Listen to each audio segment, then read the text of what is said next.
Good morning and welcome to the Foster Swift Sports Talk podcast. I'm your host, Dave Russell. I'm joined by my two co-hosts, Charlie Sarche and Tony Delamonte. Today we are joined by special guest Candace Bossell, the Executive Vice President of NXT LC, a girls lacrosse club out of Philadelphia. Candace is a two-sport athlete from the Ohio State University. She played both field hockey and lacrosse. She's a former D1 head coach. She's the winningest coach in LaSalle history for lacrosse.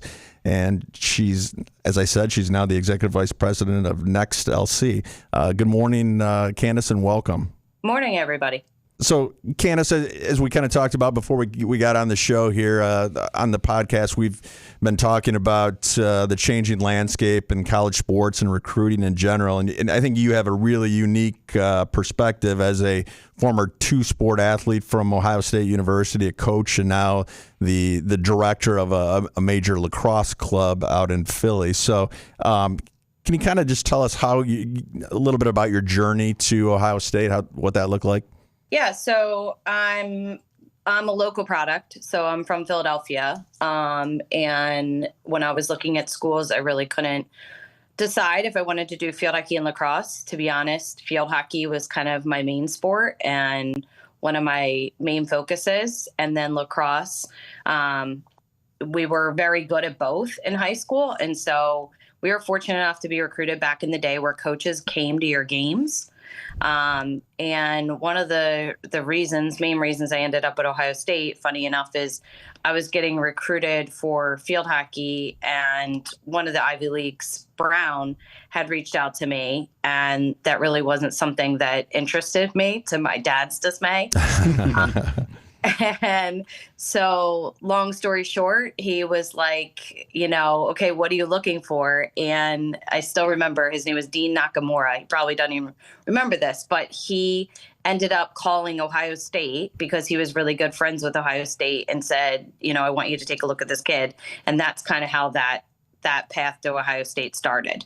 And when I was looking at Ohio State and doing research, this is back before we really could Google or anything like that, I thought it was going to be a really rural campus. And much to my surprise, it's like very urban city setting. So when did that start for you? I know that there was a change not too long ago where the college coaches couldn't reach out to lacrosse athletes until September 1st of their junior year. But during that time, when did that recruiting process start? So back when I played, it was completely different. We didn't have a club. That didn't exist. You got recruited out of high school, and you made your decisions pretty much fall to spring of senior year, like a normal student athlete, or a normal student, I should say. Candace, were there any other schools that you were looking at besides Ohio State and Brown? So I went on some visits. I had liked at the time, to be honest, I guess I would say I didn't really know what I wanted.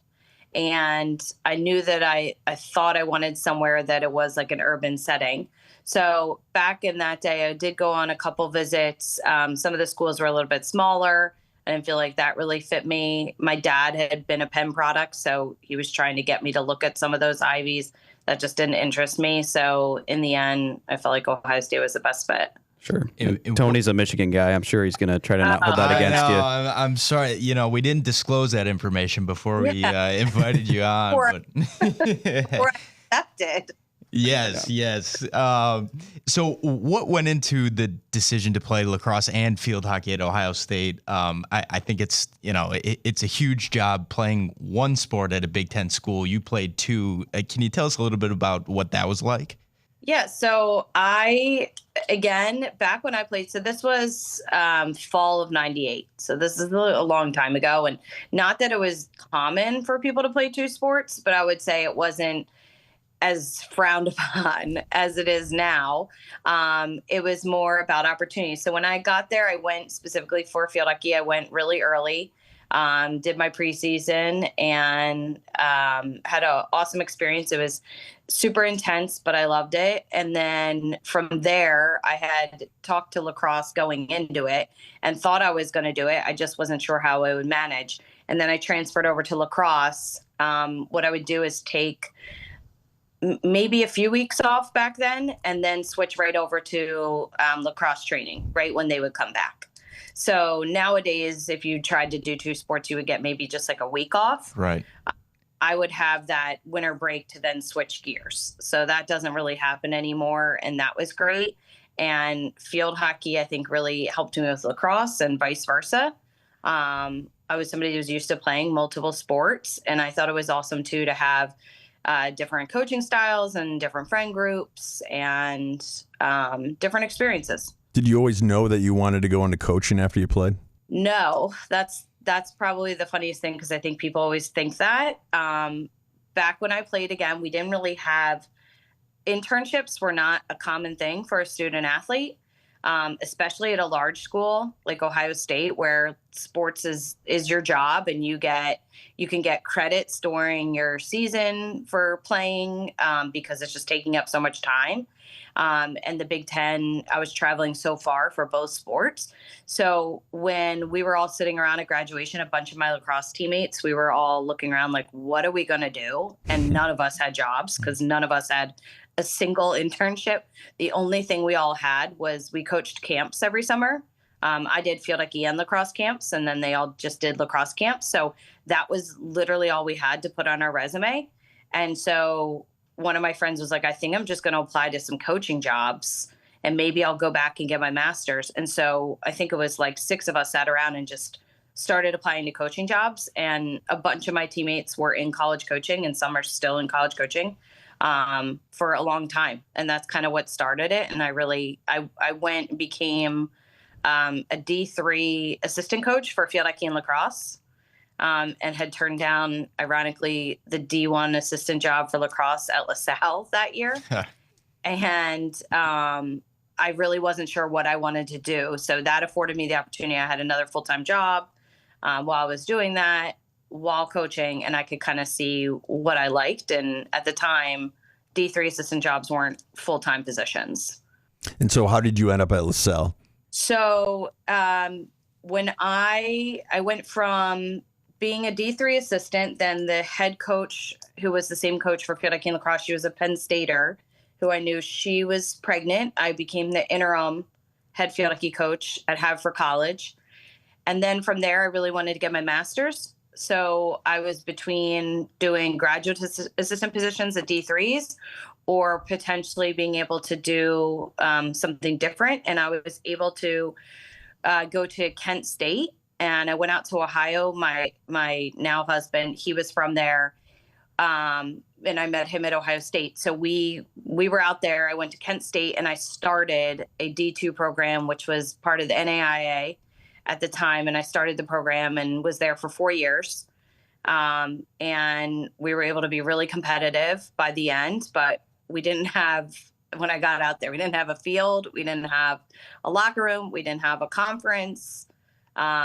We really had nothing. So I had to kind of build the infrastructure from the ground up, and it's pretty awesome. It's some of the greatest memories I have as a coach, and for sure the most difficult years of my coaching career and professional career, but it taught me a lot. So that was Notre Dame College is where I was. I have to imagine that was pretty rewarding to literally build it from the ground up. But at that point, did you decide to make the jump to a place that had a little bit more resources? Like what was the what went into the decision to go over to LaSalle? Yep. So sorry, I forgot to answer that part. So It's okay. with LaSalle, so after I was out in Ohio for 4 years and I had finally graduated from my master's, I had the opportunity where the LaSalle job opened, and I'm from Philadelphia, and there's really only 5 D1 jobs in the Philadelphia area for head coaches. So I feel like recognize my qualities where I could really build. I think I'm kind of a builder of programs and develop and identify talent early. So I thought that would be a really good opportunity for me. So I went and interviewed and was offered the position. I think I was the last person to be interviewed and was offered a position the next day, which is super exciting. And I was told by quite a few people it was going to be career suicide. They were really bad at the time. They were 1-15 and hadn't won a conference game in 3 years. And I think had only won one game each year for 3 years. So they were in a really bad spot, but to me, that was really exciting. And I got to be back home with my family, and I got to go back to building what I like to do. Candace, how do you build a team up like that from the ground up? What are you looking for in your players, culture, attitudes? Just how do you go from a 1-15 team to a winning program? So I would say it's probably very different now, but back then what I focused on was the first thing was getting the current players on board with what we're going to look like and what a new identity looks like, and understanding what it takes to win, and that's really hard work and it's a really big commitment, and being really disciplined. So that was the hardest thing, I think, right away, and understanding who you had that was with you and who maybe was going to fall behind. And I really subscribe to, like, I don't like to give the squeaky wheel the most grease. At the same time, I try to bring those kids along, but it was kind of a 3-strike policy. So from there, we would then say, okay, who are the kids we had? I had no seniors when I came to the program. All the seniors left. So we really had to rely on juniors. But the cool thing about that is that gave them 2 years under me to be able to establish something and buy in to what we were doing. And then the next thing was identifying talent in the recruiting process, which is like my favorite thing, to kind of find kids from the middle of nowhere and be able to develop them. My husband's joke is, he says, if I'm a 6-foot-tall lefty Canadian, I would take every one of his phone calls. But sometimes I'll be like, I'm too busy and I can't take that call. So that's his joke, because that's always what I was kind of looking for, was things outside the box and developing pipelines. And then I would say even, perhaps most importantly too, was finding the right assistant coaches. And that was something where I found somebody early on and was able to develop and grow with the coaches we had, and constantly identify really great talent to be awesome assistant coaches. And they were a huge value to the program, honestly, invaluable. So at that point, are you watching club games, or was that the same as when you were being recruited, where you're watching high school games? Yep. So back then it was kind of the Wild West. So this was actually really advantageous for me. You were able to recruit kids from their freshman year. So I literally had kids and they less likely were to flip back then. I could find kids as freshmen, and I was able to find a couple kids, and I would make them offers as freshmen. It was crazy. They're like 13, 14 years old. Wow. And then they would make a verbal commitment, and we didn't have kids flip. And that was amazing. And that couldn't happen today. But I would find kids early on in their career. They might've been missing something early on, and they weren't checking every box for other people. And then by the time they would graduate, they would be an All-American, a high school All-American, or, play for a national team. And I was pretty relentless about developing relationships with certain clubs, because clubs had started to really come on their own. A local product that now we collaborate on a couple events together, like where we go and coach, but Fantastics had a great program, and I was able to go after a bunch of them. And one year, I think I recruited 7 Fantastics kids. And one year I developed a really good relationship with Maryland United, and I think I got 6 kids from there. So it was like just finding kind of the best of the best that were gritty kids, tough kids, and being able to develop a relationship over 4 years of recruiting was really unique, and something we'll unfortunately never go back to. Yeah, and I think, you hear it a lot in college football, where a new coach will come in and, you sometimes give the coach a couple years of grace, because it's like, he's got to get his guys in the door. So when you ended up getting your players in the door, you obviously had a lot of success, but was there a moment where you realized that you were picking up steam and you guys were having some success and you're like, all right, this is working here? Yeah. So I would say, again, shout out to the kids who were there that really bought in, and to the previous coach, who I think did a good job with recruiting. I think that what I was able to bring was just like a fresh look and a discipline, and telling them that they can do something, and then giving them maybe the tools and the preparation to do it. I was really big on preparation with them, and I would constantly say to them, if we can't catch every ball, because we certainly didn't have the stick skills in the beginning, like we were going to be the fittest team out there, or we were going to be the toughest team, or we were going to win our matchup. Like we always had something that was like our brand and our identity that we would focus on. And then I would say there was 2 moments. Like my second year, we made the A10 tournament. I had gotten, I think that year, I got coach of the year. I can't even remember, but, I just think it was an awesome moment because the kids really believe they belonged there. And that's like, I think the most important thing is like looking at your team, feeling prepared and knowing they feel prepared and that they belong and that they're worthy. And talking to coaches in other sports that, we work with around here, it always amazes me that how much time they're spending working with their current team to be successful, but then also going out and recruiting. It's like it never stops. How did you balance that and make them the most efficient that you could? I think at the time too, having amazing assistant coaches, that was huge. Like we really were a team. And I always say something I really try to reflect on, like early in my career being a head coach, I only was an assistant for 2 years and really 1.5. And I wish in retrospect, I stayed an assistant longer to learn a little bit more, but I just kind of dove right in. At my first head coaching job, I had players older than me for like 3 of the seasons, which was crazy.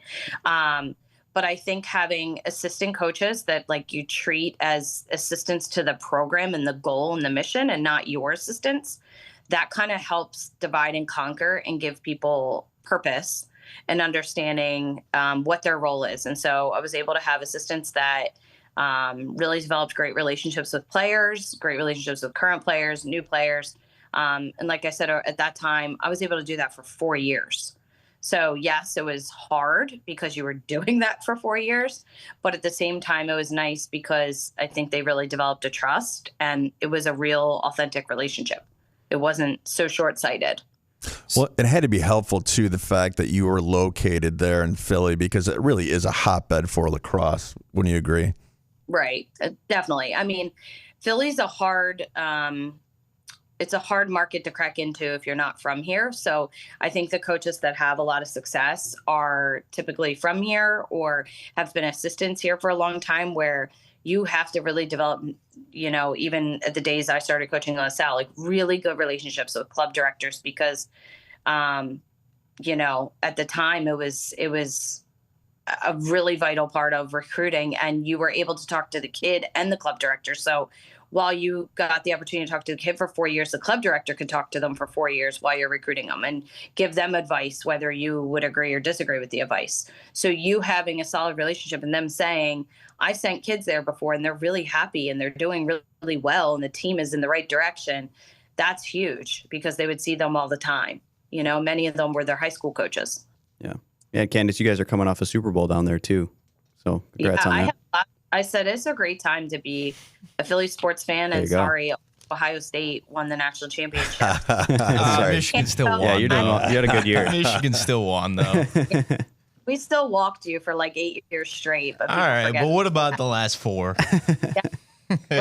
No one's going to remember that except for Michigan. All I know is I don't know. After that Michigan game, there's a lot of angry Ohio State fans. I think it drove the team to win the national championship. We appreciate the assist, but we're still the ones holding the trophy. So I've had really good. I have the Phillies that are awesome. I've got the Birds that won the Super Bowl, and I'm a huge Philly sports fan. That's great. Like, love Philly sports. So Candace, my question that I had for you, we had Cole Moore, the general manager of Michigan State football, on a few weeks ago, and he talked about, especially in the new NIL world, the university can't really afford to miss on a recruit when they're recruiting athletes. They're looking at their families. They're looking at the characteristics of these players that they're bringing in, because they really need, those good characteristics to stick around and to if they're going to be paying them all this money, that they're gonna pan out for them, right? So, and you talked about when you were recruiting, looking for top talent, which obviously is something you're going to look for.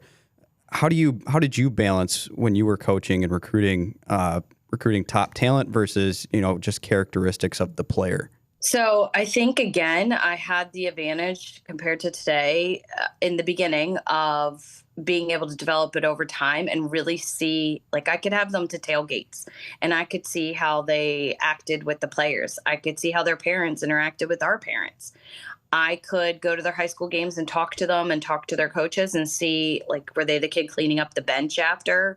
Were they saying thank you to their coaches? Were they being respectful to their parents? I got to see a lot of, I think, actions that speak louder than words. And so that's huge. By the end of my coaching career, we changed it it was junior year contact.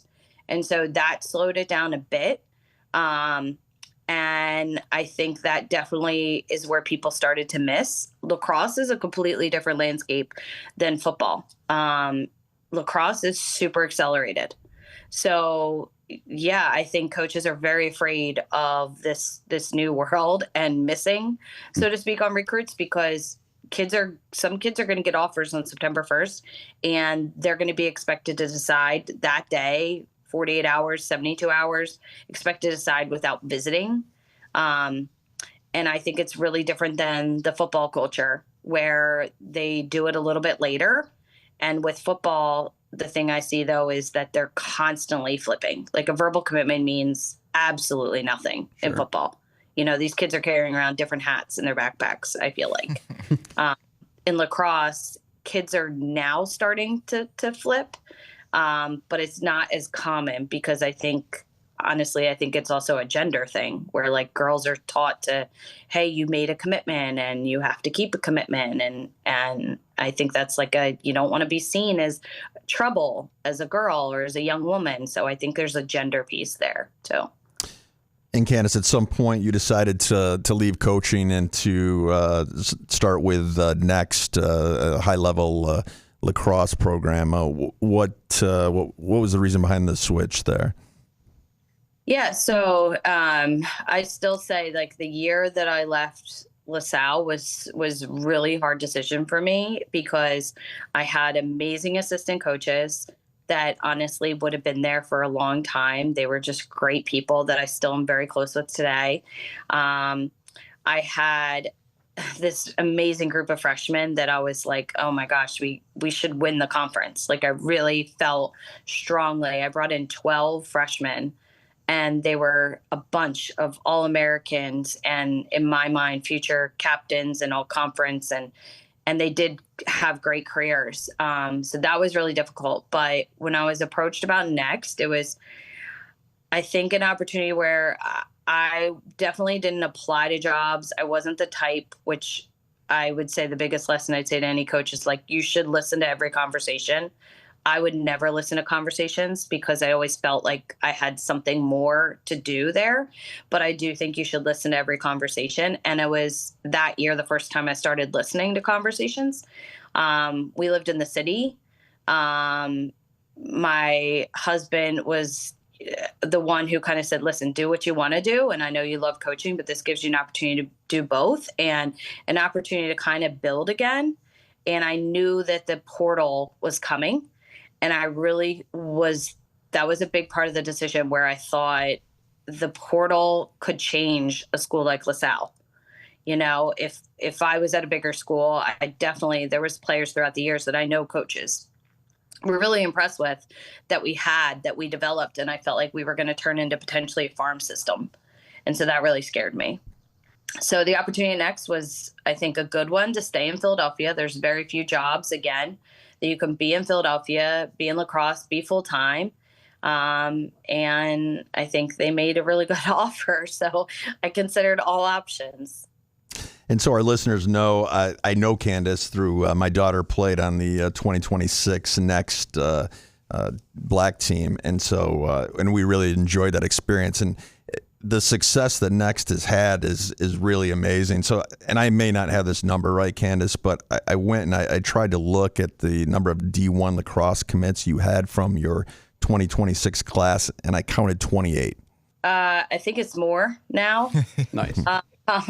But we're putting out, it's usually about, when I've been going through my historicals, usually about 33 30 to 33 D1 commits in each year is what it has been seeming like.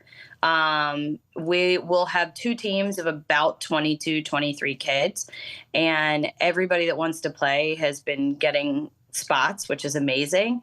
And on the black team, primarily, it's like 99% will go D1. The other 1% will look at really high end, like the NESCACs, like the little Ivies. And then on the Volt teams, it's like the first 10 girls will go D1, and then the other group will go really high end, like D2s, D3s, like we're talking like national championship caliber teams. And so we've been really fortunate. I think the kids follow the game plan, put in the work, and I think we have a really committed group of kids on both of those teams. And for our listeners as well, can you give just like a big picture overview of what NXT is? So it's a club lacrosse team for high school athletes, but just like what season do you guys play in? You know, how many teams, things like that. Yeah. Okay. So NXT Lacrosse is actually more than a girls' club. So we have an entire portfolio. We have events. We're one of the biggest event providers in the country. We have over 55 events, and we run them all over the country, boys and girls, and box events, boys and girls. We run a boys club locally out of Philly. We run the girls club locally out of Philly, and then we run box teams out of Philadelphia as well, and then we run their events. So we have a really big portfolio. We have about, I think it's 26 employees, full-time employees. So we're pretty big company for lacrosse industry. We're kind of like at the forefront for stuff. In terms of the club, we have teams all the way from 3rd grade to the 26s would be like the year that after they commit, they're done. So that's a really unique thing to lacrosse, where a lot of people think you would keep playing till you go to college. You have that whole last year off, which is really unique. So I oversee all the teams from the high school all the way down 3rd grade, but then I have awesome people with me. My best friend helps me run the club. She's focused on the middle school level. And then we brought in one of our other local products who's a good friend of us now and works with us, Patrice Coleman. So we're all kind of from the same community. And I brought in a lot of friends of mine to work at NXT, which is awesome. The joke is there's like a town in Philly, an area, a cutout, and it's called Delco, which if you follow lacrosse, you'll start to hear about it. There's just probably the vast portion of the kids from Philadelphia are from Delco, this area. And so my joke is I really only hire people from Delco. That's like everybody and is from our same. But I just think it's like the values that you're brought up with in this area is there's just a common thread, and there's just such a sense of pride and a work ethic that we were all taught. One thing I want to ask you about, Candace, is your role in helping, these athletes get recruited and really how it's changed or how you're seeing it change after the House settlement. We had Charlotte Norris, attorney, on last week, and one of the things I thought was really enlightening was during Charlotte Norris' career, her first year at Duke, she only received a scholarship of 25%, second year 40%, Boston College third year 100%, and then she was 45% and 40%, which I know that lacrosse is an equivalency sport, or at least it was before the House settlement, but now we're starting to see at least somewhat of a change in that. Would you agree with that you're seeing changes in scholarships and with girls getting recruited? Yes, but everything's going to change again now with the settlement. So I think so. While Charlotte was in her final years, that's where the NIL started to kind of boom. And some schools have different approaches. So where they give her scholarship might be 40%, but she's getting an NIL offer to equal her tuition. So there could be situations like that where kids are getting cash from a collective that essentially, they're on, when the scholarship limit was 12, they were getting this offer that could equal where they really had, let's say, 20 people on a scholarship. And you, at the time too, when you had the 12, you didn't, like you were saying with Charlotte, like you didn't have to have 12 people on 12 full rides. Most people would spread that out. And so as long as the kid was getting her tuition paid, she might just be thinking of it that way. where you go from 100% because that year they have it in the, the actual bucket or the pool of scholarships. But then when you go to the next year, you might have to pull from an NIL. It's going to be really different going into this year. And each school is going to be super different. So Candace, there's revenue sports and non-revenue sports, right? So revenue sports being football, basketball, and then non-revenue sports being other sports like lacrosse, volleyball, other things like that. Do you see, or do you have any concerns with the sustainability of non-revenue sports now after the House settlement? Oh, 100%. I mean, I think that people are naive if they think this is going to be wonderful across the board. I think there's some real positives for the haves. I'm very worried about the have-nots, where it was just great opportunities for a kid and it was providing the ability for them to achieve their goals. But I think there's going to have to be my prediction would be either like a super conference where Big Ten or SEC schools, whether they have lacrosse or not, are going to kind of go together, and that's a national championship. And then how football subdivision used to work, almost like that, because I don't know how you can sustain it without, you have to raise funds, you have to change things, or then you have to have budget cuts. And, I don't think they'll cut the opportunities for the women, because I think then they're going to go into the world of the Title IX stuff. But I think they will cut staff that supports the women. I think that's a real thing. The back pay is the thing I'm biggest concerned about. Sure. And like you said, all schools are kind of taking a different approach. Some schools are promising that they will share money with all sports at the school, and then other schools are not really making that commitment. So it's going to be interesting to see how it shakes out. Yep. What I'm hearing is, and again, whether this is true or just to a small select group, the schools that are doing the revenue share, I think they're going to divide it amongst the non-revenue, and it's going to be like below 5% for all those sports. I mean, that still could be a couple $1,000, but I think it's going to be at most a 5%, and it's going to be amongst all of those. Are these conversations that you're obviously you take a big role in recruiting at Next. So have the conversations you've had with schools changed or evolved in the last couple of years with the House settlement, with everything with NIL? Yes. Yep. And I don't claim to be an expert on it. Honestly, I don't think there's anybody right now that's we agree. Coach that's an expert on it. So I want to put that out there, that these are just my opinions. But it's based off of, I do try to have multiple conversations. I have conversations with college staffs I try to hit each conference, and I ask a lot of questions, and sometimes their answer is they don't know. I also have like a unique perspective too. My brother, he works in baseball, and he's been an agent for, I don't know, maybe 20 some years or something, but he now has kind of drifted into the world of, he does some of these NILs for some of the high school kids, and identifying, now he's moved, not even just baseball, where he pulls in gymnasts and things like that. So I call him a lot to just kind of say, what is your team saying and what are they thinking? Because he's dealing with, a lot of non-revenue sport kids too, with the primary focus of baseball. Yeah. And you talked earlier about during your time as a coach, you didn't really have that worry of girls flipping. Are you seeing that more and more now? And is how the House settlement, do you think that's going to increase that? I do.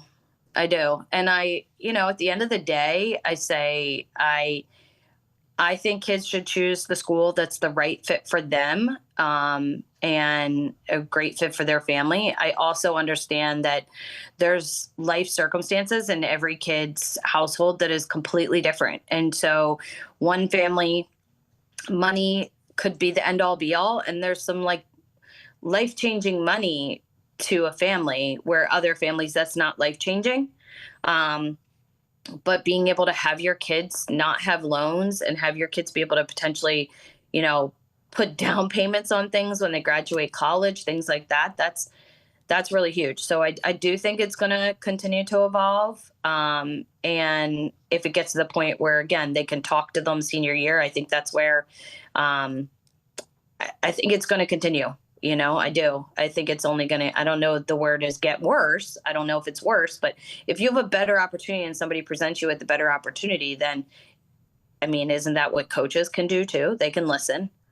So I don't think the kids, I think gone is the days of just saying like you made a commitment. I think it's absolutely great and huge to honor a commitment. And as a coach, I would love to hear families saying that. At the same time, if the coach gets a call from a Big Ten school and they're working at a mid-major, they're going to listen. Yeah. So kids should be afforded the same opportunities.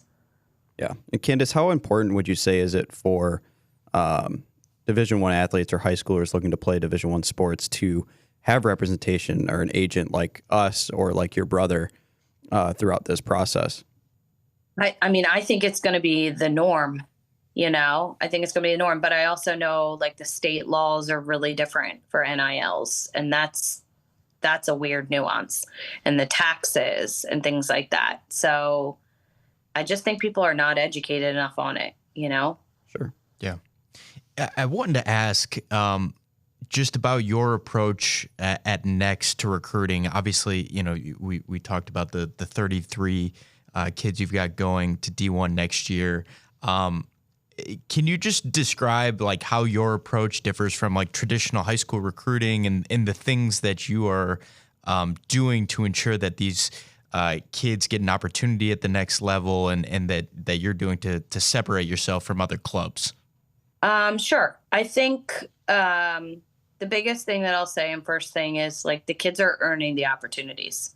So, I think that's a big thing. Like our kids really put in the work, and our kids, I strongly believe our kids really enjoy this, playing lacrosse and playing to reach a goal, and they have a clear goal in mind, and it's like very aligned on all of our teams. So I don't want to diminish the role that the kids are really earning the opportunities with their talent and their hard work, and their parents have made a ton of sacrifices. Like you can talk about Dave and what he's done for his daughter to be able to come to Philadelphia and stay out there for extended periods of time. It's a big sacrifice. And so I think that's the first thing that I would like to say. The second is I think I'm just really hands-on. I really get to know every single player we have. And I also, because I was a college coach, I've coached against a lot of these people. So the coolest thing is I watch so many college games. I don't want to say the words more than anybody else because I don't know, but I watch literally every college game on TV, and I'll just watch them anytime I can. And so that gives me the insight to understand what style of player, not only that they're looking for, but does best there. And so I think that's huge. I think that's probably been the biggest asset or attribute. Like I can speak to, certain styles that certain schools play. Like if a school plays a high pressure zone and I have a kid who's kind of more like a packed in defender, protect the middle, that's never going to work. And so when I'm helping the player craft her list, and then I'm helping the coaches come up with their list, then I can provide the feedback. Are you going to continue playing that style of defense? And if you are, I don't think this player would thrive. And I think you'll be frustrated and she's going to be frustrated. If you're going to play different, then great. But you already have one of those players on the team. Is she really going to play? And if it's not a big deal to the kid, I think identifying that, like what does the player want out of the experience? Some players are perfectly acceptable with being part of the team, and some players are like, I want to play from my freshman year, and there's no guarantees either way. But I just think identifying what the team values, what they look for, what the player values, and what she's looking for, and then it's like threading a needle.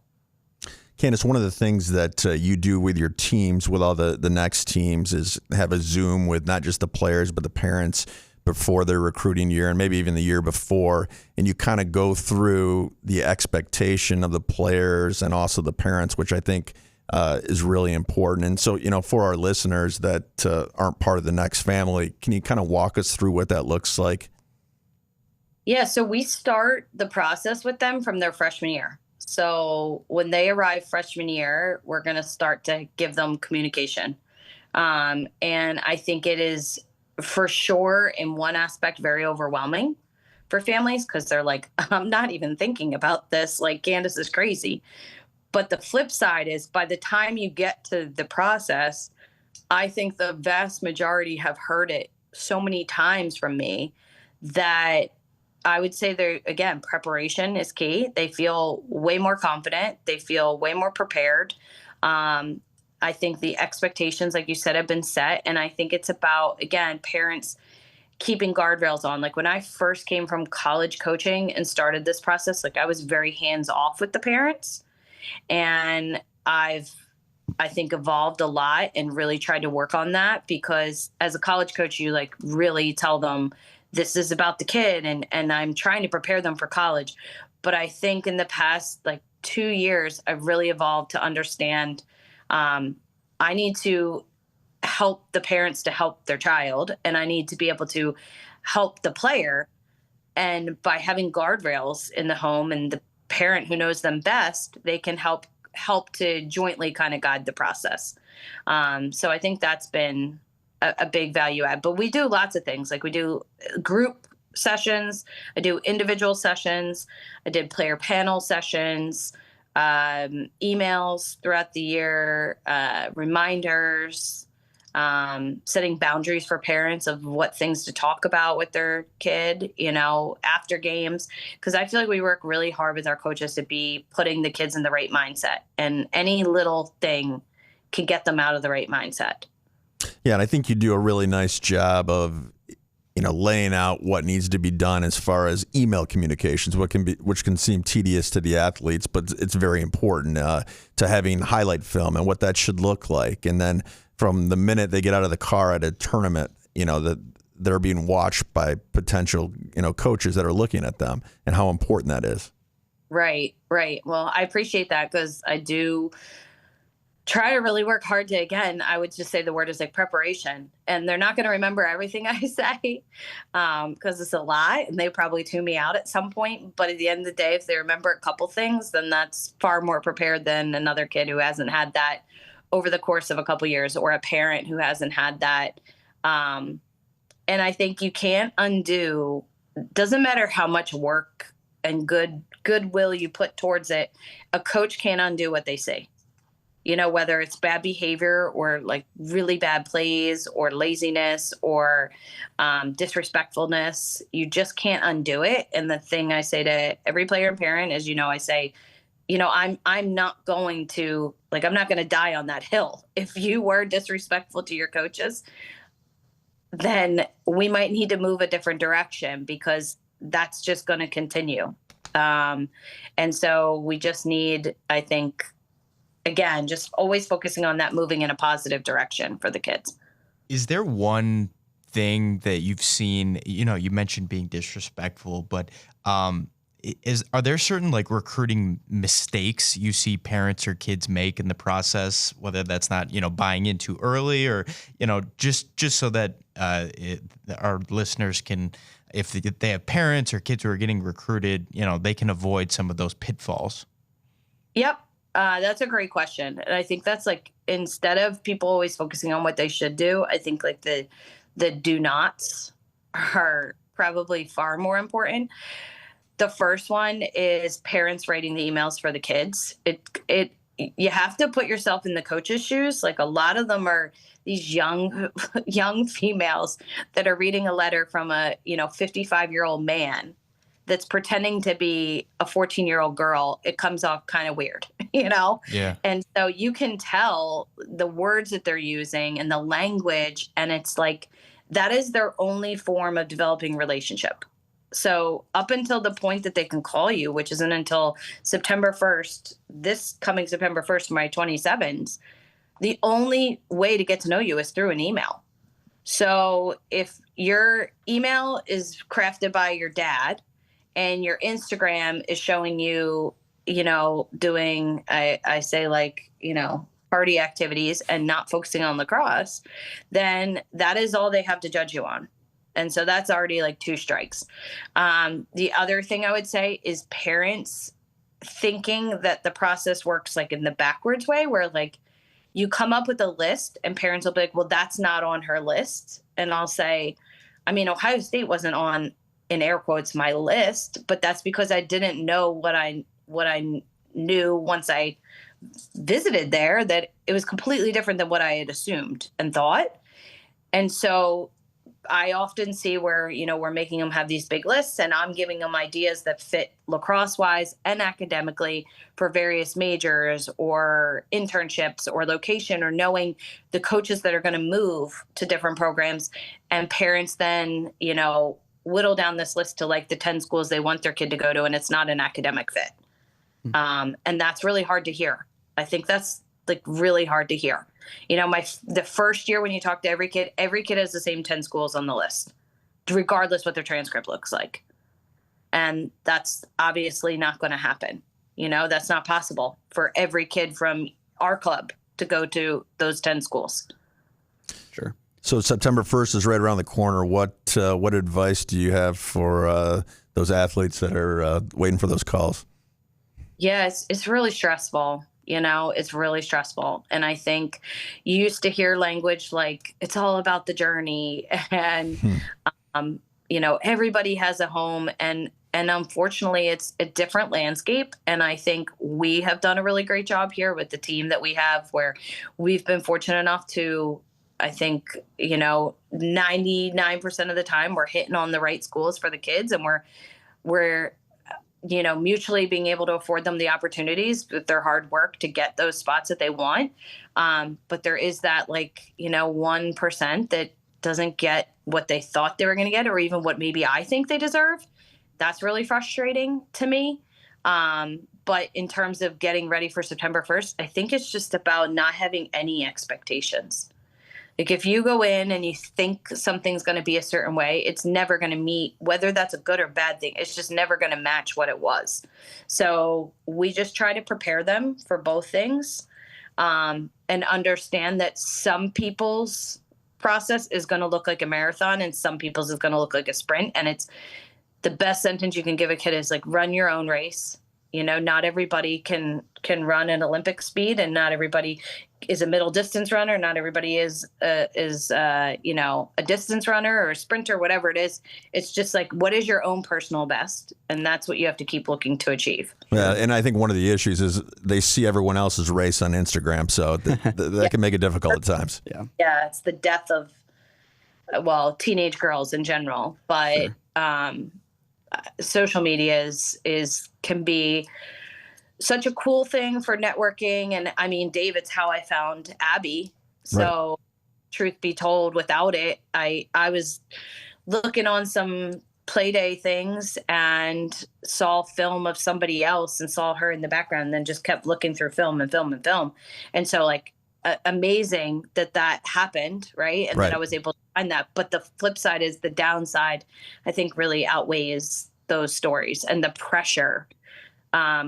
We were a club coach who I'm really tight with the other day told me, there's bumper sticker families. And I said, that's such a good way of putting it.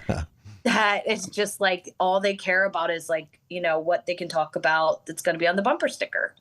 And that might not be a great fit for your kid. Yeah. Well, Candace, thanks for being here. This has been great, very knowledgeable for our listeners and people looking to play at the next level. Where can our listeners go to learn more about Next, or maybe connect with you? Yeah, sure. So they can go to nextsports.com. The best place is probably social media. We have 2 accounts, Next Lacrosse, and I have my own, Coach Candace at Next, or Coach Candace Next, on Instagram. And I do a lot of collaborations with our own Next brand. I try to post a lot of things on there. It shows mostly the kids that we commit. It shows, little highlight videos, things like that, rankings. So that's kind of the best place, in this day and age, it is social media. So. Well, thank you, Candace, for coming on. We really appreciate it. And I personally thank you for all that you did for Abby and our family through the recruiting process that was so helpful and really meant a lot. So thanks again for coming on, and maybe we'll have you on in the future as things continue to change to discuss what the future looks like. Of course, my pleasure. Yep. And it's been, I say always, it's like, it's my gain having kids like Abby and meeting your family. It's like, this is the coolest thing about lacrosse. We've had the fortunate opportunity to be able to meet kids from all over the country, and the team that Abby's on is so close, and nobody was more excited than me to celebrate her success and her commitment. And I know she's going to do big things. That's great. Thank you so much. Yeah. Thanks so much, Abby. Thanks, Candace. Thank you guys. I appreciate it.